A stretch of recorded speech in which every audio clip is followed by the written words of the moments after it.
So, to understand kung ano nga ba ang nangyayari when you have the derivative of a function being set equal to 0, tingnan muna natin kung ano yung itsura nito sa isang graph. So, sabihin natin meron kang isang function. Yan. And then, let's name this f of x. And let's label f prime of x as kulay red. So, we know that at any point here, kahit isang point dito, sabihin na natin dito, meron kang tangent line. And this tangent line, yung slope niya is equal to the derivative of the function at this point sa x value na to. So, kung ano man yung x value na to, pag in-input natin yan sa derivative function natin, makukuha natin yung slope ng tangent line at that point. So, you can imagine na for all the values of x sa function na to, meron siyang tangent line dito, tangent line dito, dito. Eventually, darating ang point na, or in some cases, darating ang point na yung slope niya, yung slope ng tangent line niya sa function ay horizontal. So, imagine nyo rin, nagdodrawing kayo ng tangent lines dito. Darating ang isa pang point na horizontal ulit yung slope ng tangent line. So, in the instances na nagiging horizontal yung slope niya, which means nagiging 0 yung f prime of x mo, mapapansin nyo, bago siya maging 0, nag-i-increase siya. Tapos pagtapos niya maging 0, nagdi-decrease siya.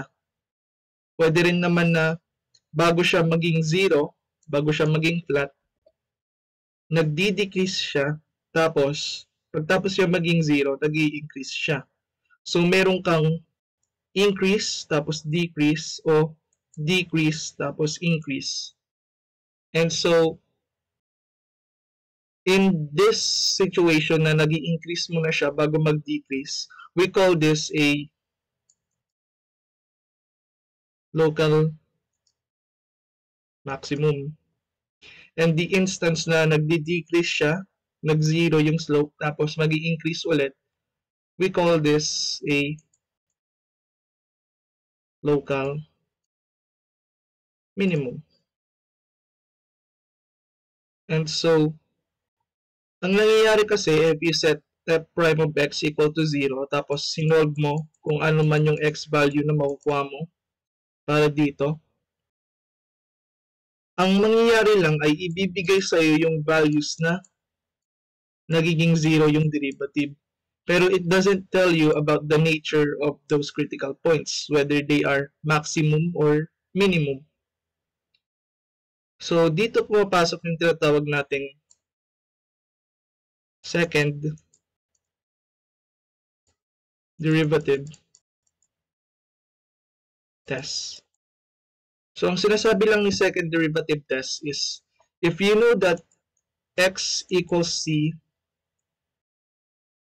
is a critical value, which means x equals c is a solution to f prime of x equal to 0, then if f double prime of c, sorry,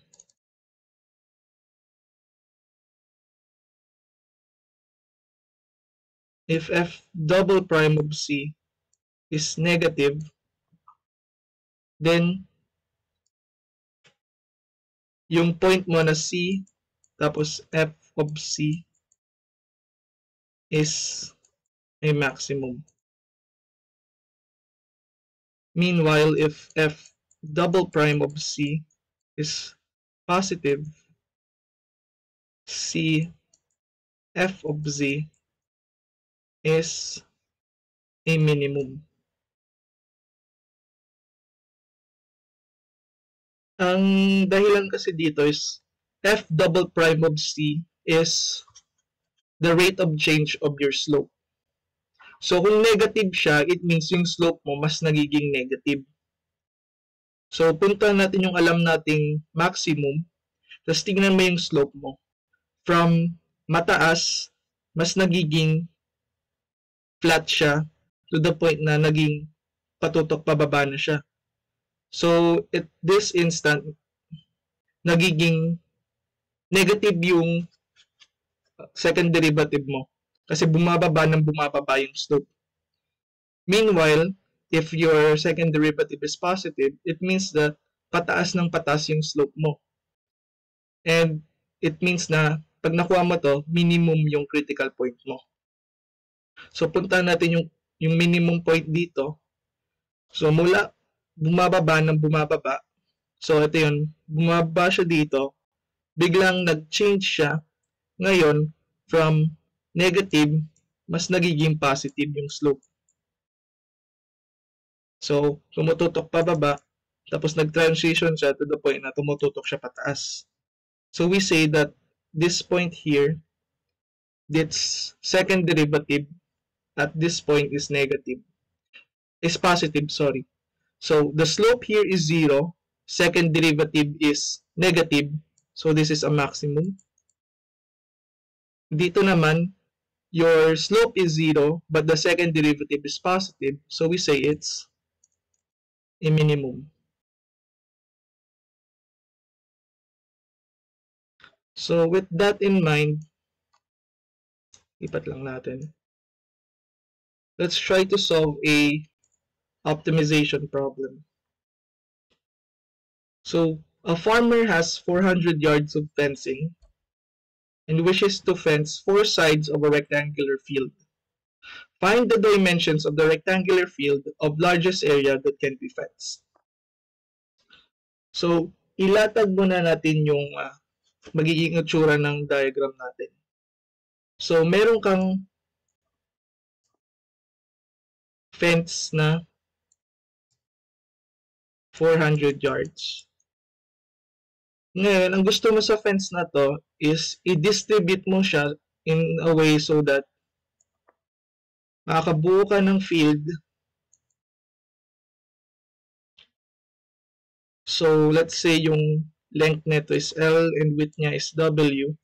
So that kung ano man yung value ng area mo na LW, it is the largest that you can make it. So what we know from the properties of rectangles is that the perimeter is meron kang L plus W plus W or 2L plus 2W. And itong perimeter natin, ito yung 400 of fence.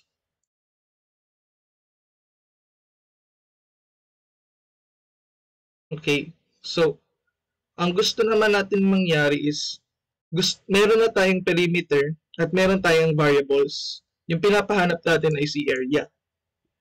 Ngayon, yung area kasi natin, naka-express siya as length times width. But we want it to be expressed in one variable only so that we can differentiate it with respect to that variable. So, ang i-isolate ko na lang dito is si L kay perimeter. So, 400 ilalagay ko yung L dito sa kaliwa. 2L equals 400 minus 2W. And if we divide 2 to both sides, you have 200 minus W. So you know what your L is. Pwede mo na yung i-substitute dito kay A. So your area is equal to 200 minus W times W.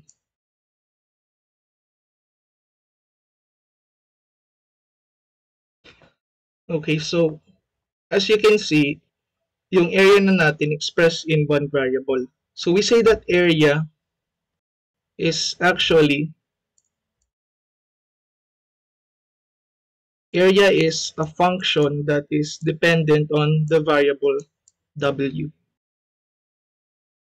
So to make this easier to look at, i-distribute ko lang si w.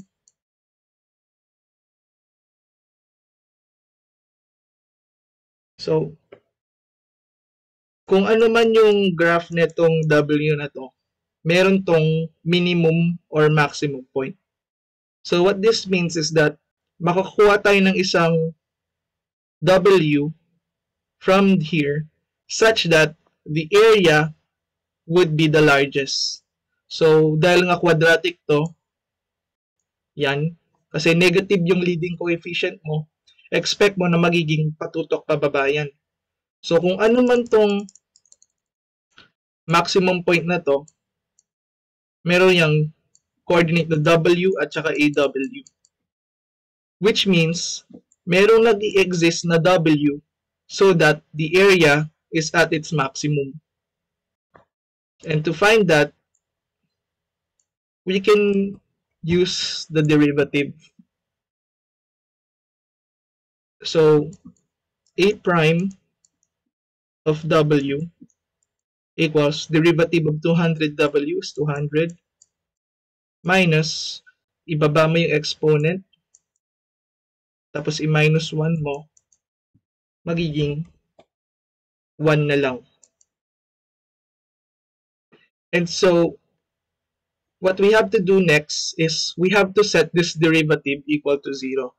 So 200 minus 2w is equal to 0. Ilipat natin si w.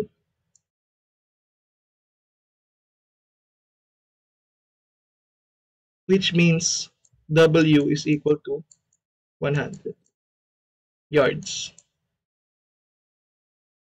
So ang sabi natin, L is 200 minus w. So L must be 200 minus 100, which is 100 yards also. So what this means is that yung maximum area na makukuha mo sa perimeter sa isang rectangular area is actually kapag na-distribute mo yung perimeter so that makabuo ka ng square. So in our case, this is 100 by 100. So that means the area, the largest possible area is 100 squared. Kasi 100 times 100. And that's, I think, 10,000 square yards.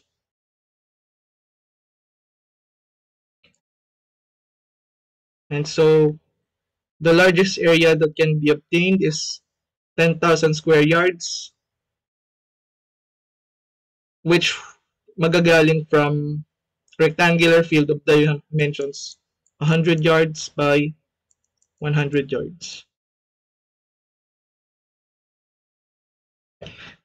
So for this next problem, identical naman yung given mo dun sa kabilang problem. Ayun nga lang, in this case naman, you wish to fence 3 sides instead of all 4. Kasi yung pang-apat na side is along a stone wall. So pareho pa rin pinapahanap yung dimensions of the largest area that can be fenced. Yung magiging itsura niyan is, so meron ka ng stone wall dito.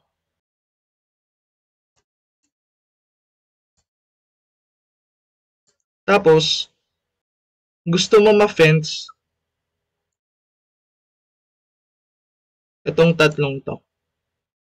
Rectangular. So, mapapansin mo yung side na to equal dapat sa side na to. So, kung i-label natin itong side na to as x, ito rin ay x. Tapos itong mahabang side ay y.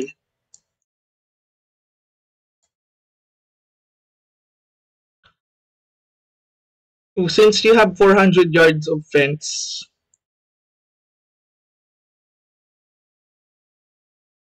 ang kailangan mo na lang i-distribute yung 400 na yan is between dalawang x at isang y. Imbes na dalawang x at dalawang y. Kasi yung isang side ng rectangle accounted for na ng wall. Di mo na kailangang i-fence. So you have 400 yards being equal to 2x plus y. So the area of this rectangle is still x times y, length times width. So again, gusto natin na i-make it so that yung equation ng area natin naka-express in only one variable. So punta natin yung perimeter natin. And I'm going to express this in terms of y. Kasi si y, mag-iisa naman na talaga. Si 2x na lang yung ilipat ko. So that itong expression na to yung isa-substitute ko papunta kay y. So you have a being equal to x times 400 minus 2x. So a becomes a function in terms of x. Okay, so let's distribute the terms. You have 400x minus 2x squared. So now let's take the first derivative of a. So derivative of 400x is 400. Derivative of negative 2x squared is negative 4x.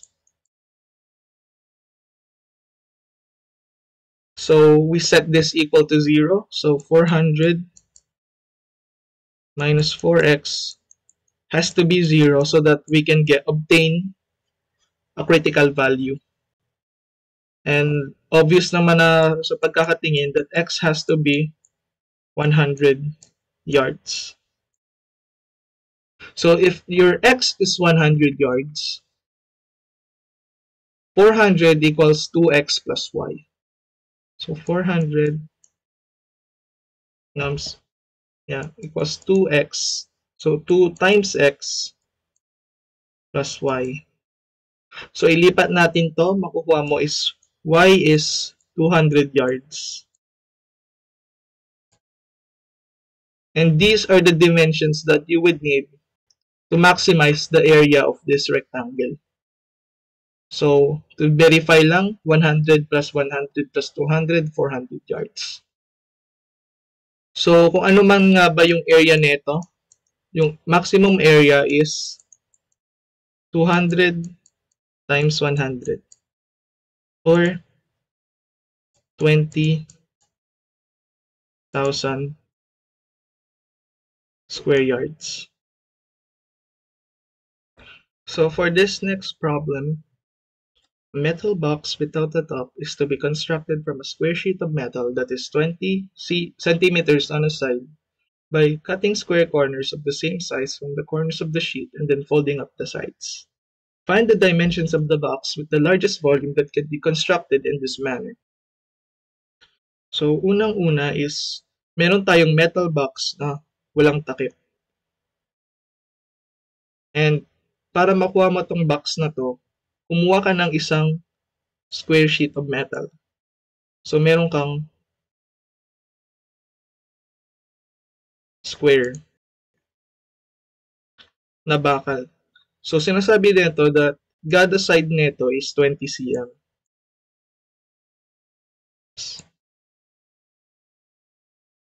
So, 20 cm, 20 cm, 20 by 20. Pangit ng 2. Mas pangit pa rin. Okay.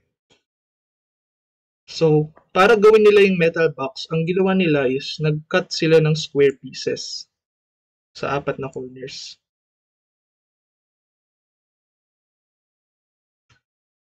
So, sabihin na lang natin tong square na to is of side length x. Tapos lahat sila congruent na. Tapos, ang ginawa nila is, finold up nila yung mga natira. Kasi di ba nga, tinanggal na nila to, tinanggal nila to.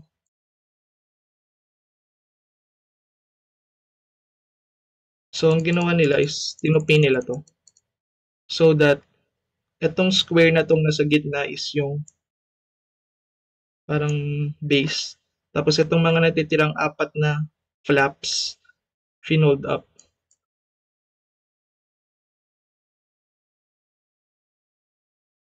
So, our objective is find the dimensions of the box with the largest volume that can be constructed in this manner. So, ang titingnan nating diagram itong folded box natin. So, the volume of a rectangular prism is given by length, width, and height. Our length is equal sa ating width. Kasi square nga to, tapos identical naman yung corners na kinat. So, the value of our length would be 20 sana. Kaso, nagputol nga tayo ng dalawang corners. So, kung yung, alam kasi natin yung corners na to ay square. So, kung x yung sides na ito, dapat x yun yung sides niya dito.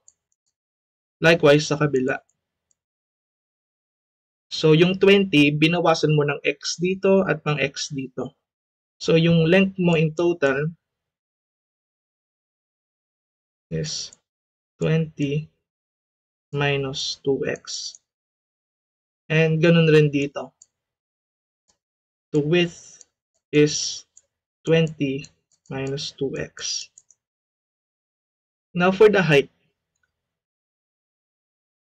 yung height natin is itong vertical na side na to, which is yung isang side ng flap. The longer short of the flap, which is x. So your height is x.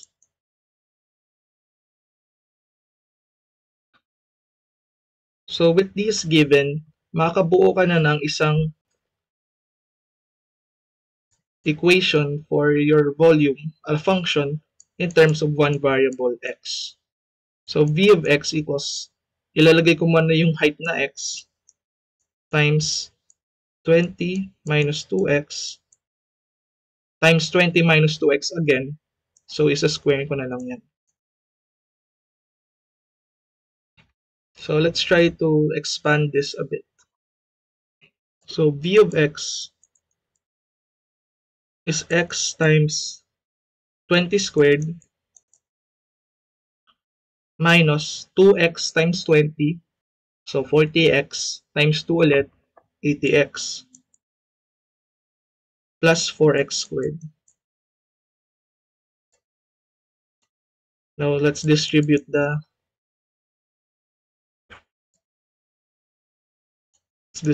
x. We have 400x minus 80x squared plus 4x cubed.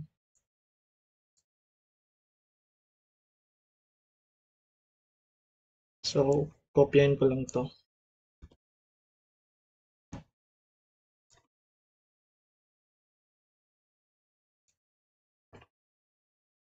And so, yung objective natin is to find the dimensions of the box that would give us the largest volume.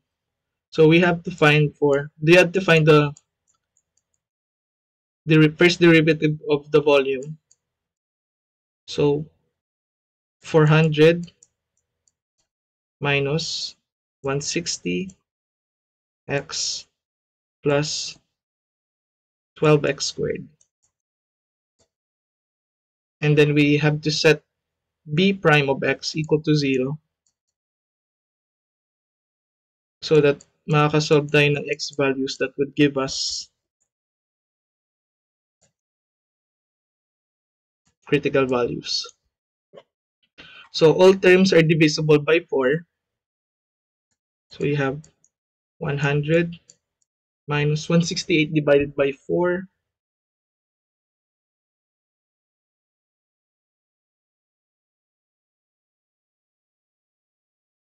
That's 42 plus 42x plus 3x squared. So this is not factorable. So we have to use the quadratic equation for this. I'm sorry, 160x pala to, not 168. So 160x, 60x divided by 4, that's 40x. Ito ay factorable. So, try lang natin gamitin yung slide technique. So, let's lipat somewhere. So, 3x squared minus 40x plus 100. I-slide mo tong 3 sa coefficient sa dulo. So, 3 times 100, 300. So, paano natin to i-factor? So, mag-try tayo ng mga ilang combinations. Kapag 20, tapos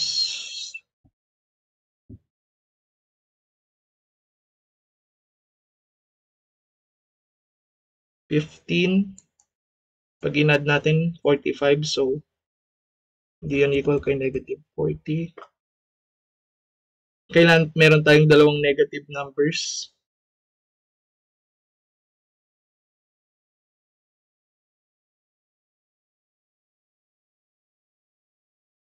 Wait lang.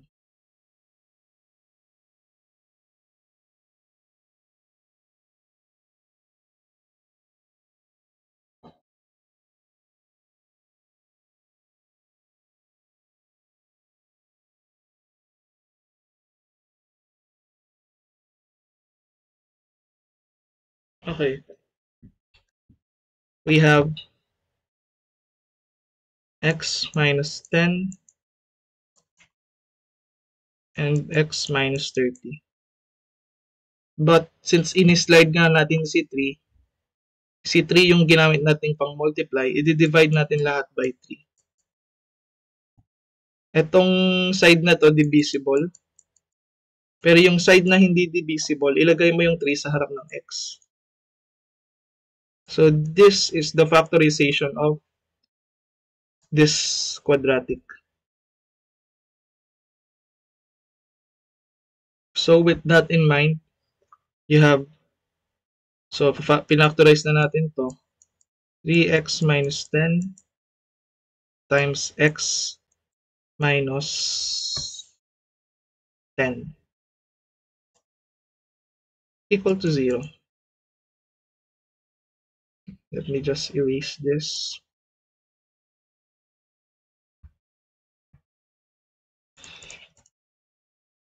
Okay, so of course, mula from this, we have 3x minus 10 being equal to 0, as well as x minus 10 equal to 0. So you have x being equal to 10 over 3, or x being equal to 10 cm, all in 10 cm. So, sa dalawang values natin na to, they can either lead to a minimum or a maximum. And so to check that, we have to use the second derivative test. So let's take this first derivative natin here and then differentiate it again. So you have v double prime of x. Let's set that equal to, derivative of 400 is 0. This linear term would become negative 160 plus 24x. Now, if nag-input tayo ng critical value dyan, tapos naging negative, it's a maximum. It leads to a maximum point. But if we input a critical value, tas nakuha natin ay positive, then we have a minimum point. So let's try v double prime of 10 over 3. So negative 160 plus 24 times 10, so 240 divided by 3. So negative 160 plus 60 plus 80 pala, sorry. Of course, this is less than 0. So we know that 10 thirds, so the point 10 thirds, the value 10 thirds leads to a maximum. And for the sake lang, check natin si b double prime of 10. So v double prime of 10 would be negative 160 plus 24 times 10. Is 160. So negative 160 plus 240. This is positive 80, which is of course greater than 0. So this means that 10 leads to a minimum. So x being equal to 10 thirds leads to a maximum. Pero ang pinapahanap sa question is finding the dimensions that would lead to the largest volume. Meron na tayong isa, yung height. So remember, h equals x. Lagay ko dito sa tabi. Dito sa baba. So, h being equal to x is 10 third cm. For the length and width naman, it was 20 minus twice of x. So, kung isa-substitute mo yun dito,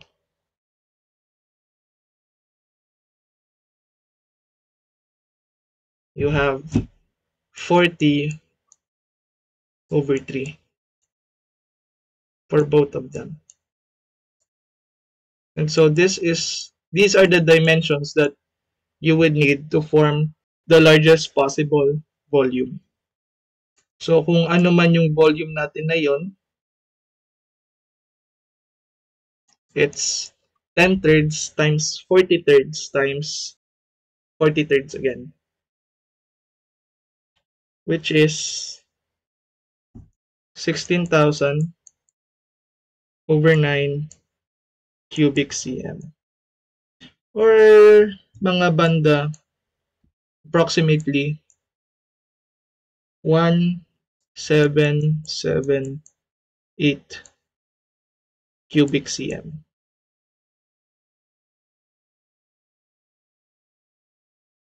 So for the next problem, a rectangular field adjacent to a river is to be enclosed. Fencing along the river costs $5 per meter, and the fencing for the other sides costs $3 per meter. The area of the field is to be 1,200 square meters. Find the dimensions of the field that is the least expensive to enclose. So for this problem, meron tayong river. And then, sa tabi ng river na to, gagawa tayo ng isang enclosed area.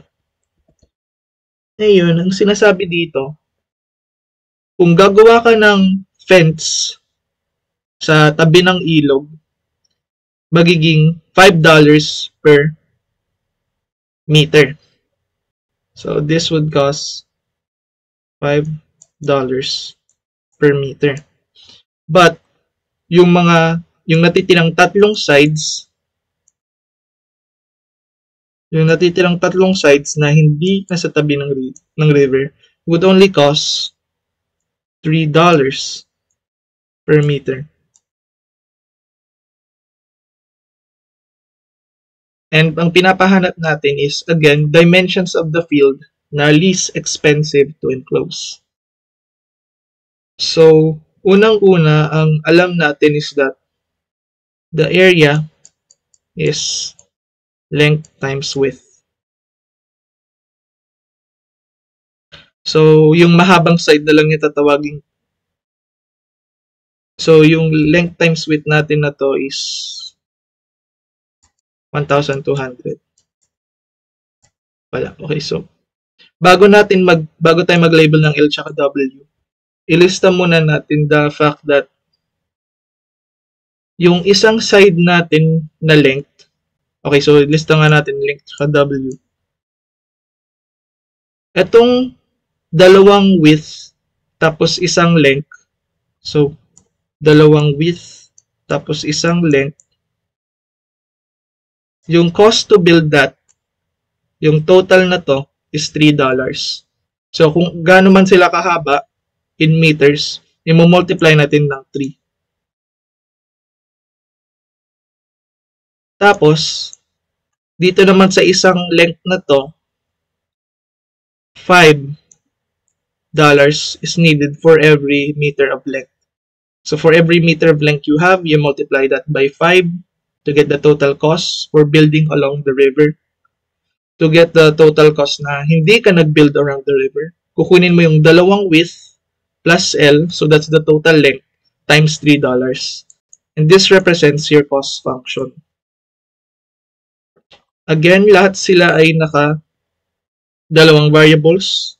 So let's try to find a way that iisang variable lang siya. Since cost is the concern, not the area, si A yung babaguhin natin so that papasok siya kay C. So this means that L equals 1,200 over W. Okay. So, substituting that dito, 3 times 2W plus 1,200 over W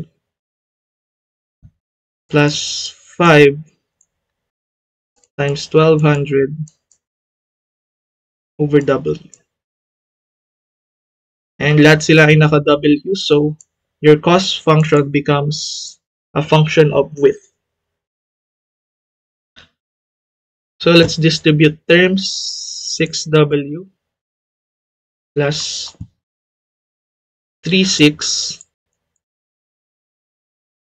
over W plus 60,000 ay 6,000 over W.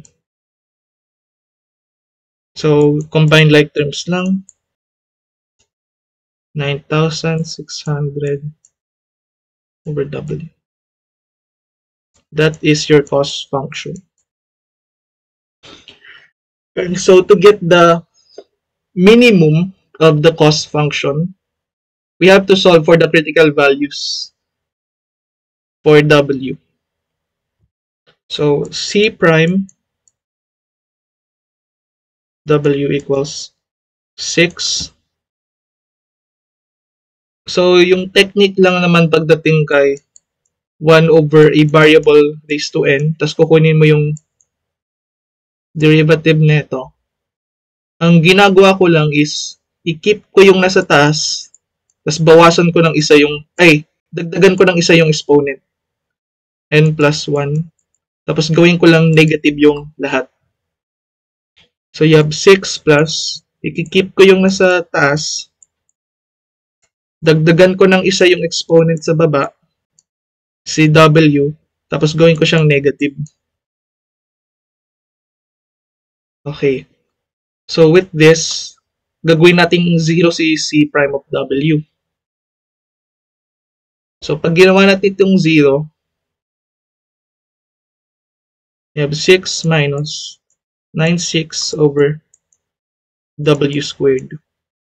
Lipat ko tong si 9,6. So may over W squared na yan. Then multiply both sides by W squared.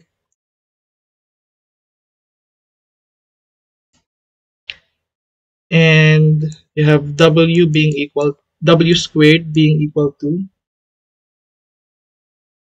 1,600.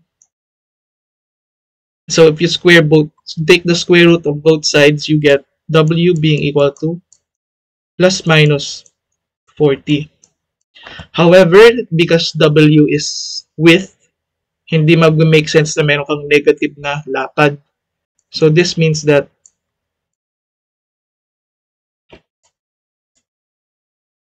W has to be 40 meters.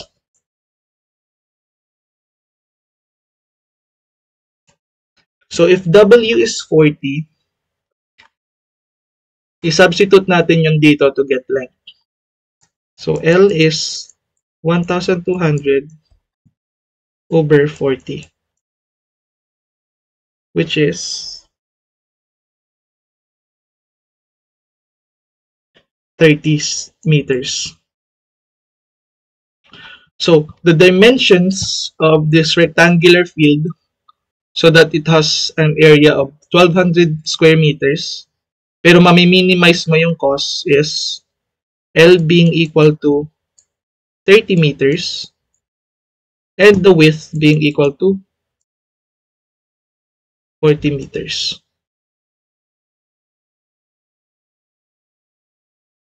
So for this next problem, actually, dalawa sila. Meron kang part A, tapos part B.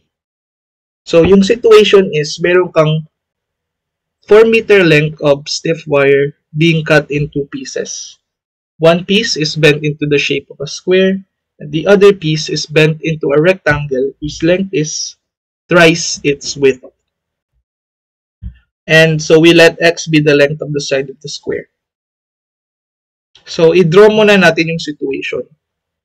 So you have a 4 meter long piece of wire. So ngayon, let's say na ginupit mo na lang siya dito. So itong isang piraso ay binend mo into a square. And then yung isa pang piraso, binend mo into a rectangle. So ang sabi mo dito, yung sides ng square is x. So itong rectangle natin, wala namang sinabing kung ano ipapangalan sa variable, pero ang sinabi is yung length niya is 3 times the width. So kung ito yung width, yung length natin na to is thrice the width. So ito yung situation na meron ka. Yung unang tanong, hahanap tayo ng formula a sub x na kinukuha yung sum ng area ng square and rectangle in terms of variable x. So, unang-una, we have to find a of x, an equation for a of x. So, naka-express to as yung area ng square, which is x squared, plus area ng rectangle, pero dapat naka terms of x to. Kasi right now, yung area ng rectangle natin is 3w squared. Yan yung area ng rectangle. Kaso naka-express yan as w. We want to express that as x. So, paano natin yun magagawa? Well, unang-una pa lang, alam natin na sa 4 meters na wire natin, dapat mahati mo siya so that makabuo ka ng circle na side length x, tapos makabuo ka ng rectangle of side length 3w tsaka w. So this means that kung itong 4 meters natin na to, itong lahat ay 4 meters, tas kung tinanggal ko yung mga sapat lang para sa square, ang matitira kong wire is yung sasapat lang para mabuo yung rectangle. So, if I have 4 meters of stiff wire minus the perimeter ng square, kasi yun yung amount of wire na kailangan ko para makabuo ng ganyang square, dapat yung quantity na to is equal to the perimeter of the rectangle. So, 2W plus 2 times 3W.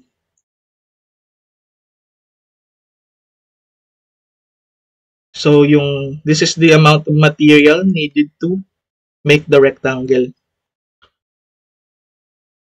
So, we have 8W being equal to 4 minus 4x. So, this means that W is equal to 4 minus 4x over 8.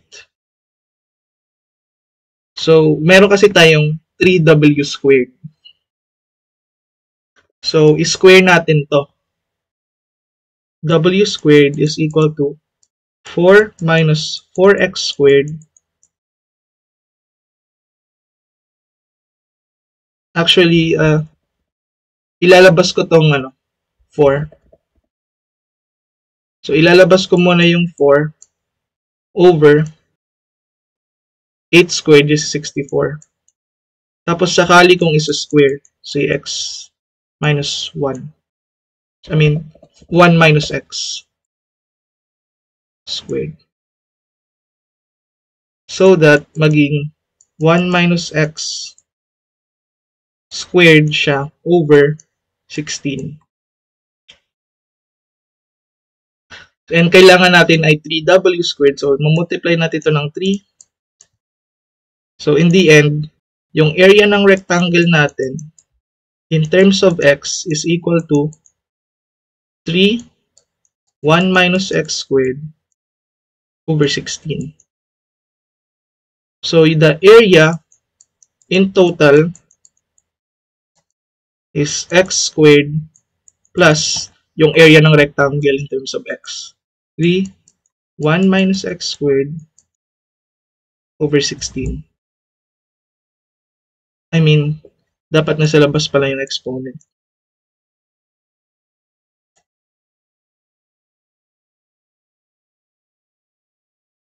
So, that's the first part done.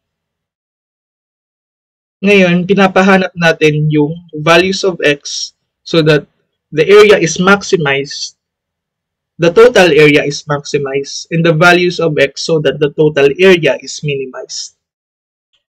So again, we just have to take the first derivative.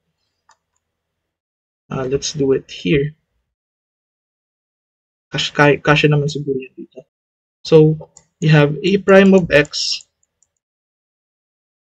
So, x squared becomes 2x. So, itong coefficient, we can, it stays. So, for 1 minus x squared, pwede natin gamitan ng chain rule. So, taking the derivative of 1 minus x squared, you have 2 of the inside raised to 2 minus 1. But you have to take the derivative of the inside, which is negative 1. So, in the end, the first derivative of a is 2x. So, 2 over 16 is 8. So, you have 3 over 8. Times the negative 1, it's negative. And then we keep 1 minus x. And then we have to set this equal to 0.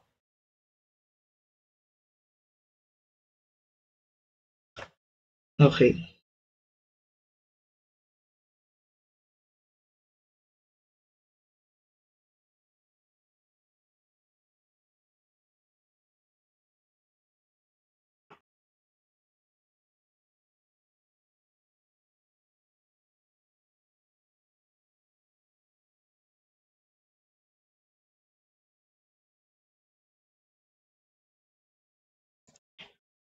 So let's distribute some terms.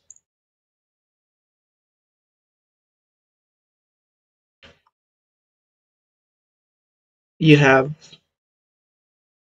2x minus 3 over 8 plus 3 over 8x.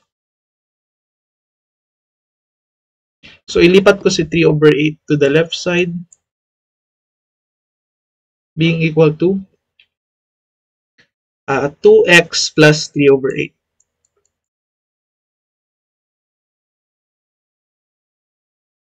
So para ma-combine yan, meron kang denominator na 8. So I'll divide 2x by 8 but multiply it again. So you have 16 plus 3, you have 19x over 8, which is equal to 3 over 8. So yung 8, pagka-cancel yan, you have 19x being equal to 3, which means that x has to be 3 over 19 meters. We have to take the second derivative of the area function. So yung area function natin was, nasaan ba yun? The first derivative was ito. So we just have to, actually no, it's, kung mas simple ay ito. So kung i-differentiate ulit natin, we know that 2x plus 3 over 8 is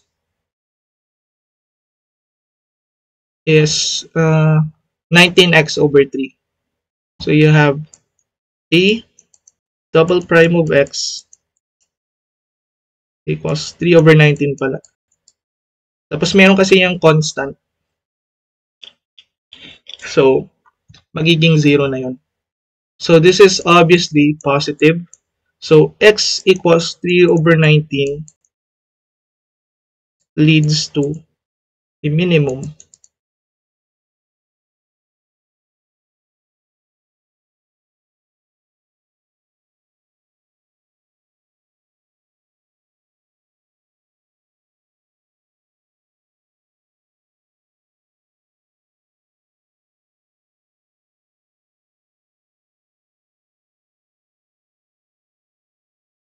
turns out nagkaroon pala tayo ng error. So after verifying, double checking, turns out that the correct answer was x equals 3 over 7. And this is the minimum.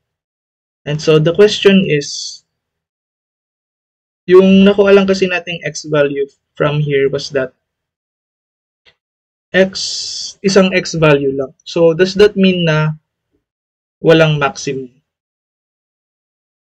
Okay, so to obtain the maximum,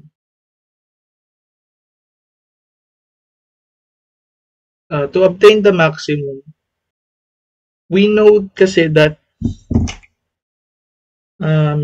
x represents yung side ng square.